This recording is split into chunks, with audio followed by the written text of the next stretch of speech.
जैसे कि वीडियो में आप देख सकते हैं पावर स्टार पवन सिंह अपने बड़े भाई के साथ मस्ती करते हुए दिखाई दे रहे हैं। इनके बड़े भाई हैं जिनका नाम है गुड्डू सिंह। इनका और पवन सिंह का एक वायरल ऑडियो कॉल बड़ी तेज़ी से वायरल हुआ था और लगभग जितने भी भोजपुरी के फैंस हैं वो सब सुने होंगे और उससे पता चलता है कि दोनों की बॉन्डिंग किस लेवल की है।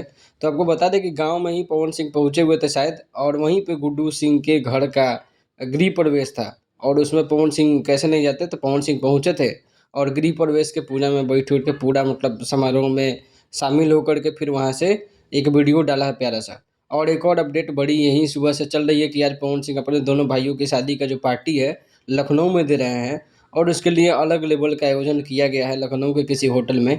और अभी तक वहाँ से जितने भी अपडेट आएंगे सब के सब आपको देखने को तो मिलेंगे ही, लेकिन दोनों भाई के शादी में पवन सिंह को जाना था और यहाँ से मैसेज भी आ गया था कि पवन सिंह निकलने वाला है, लेकिन पवन सिंह नहीं जा पाए थे।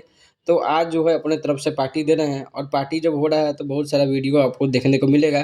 तो चैनल को सब्सक्राइब, वीडियो को लाइक करना नहीं भूलिएगा ताकि कोई भी वीडियो छूटे नहीं। मिलते हैं अगले वीडियो में, इंतजार करते रहिए।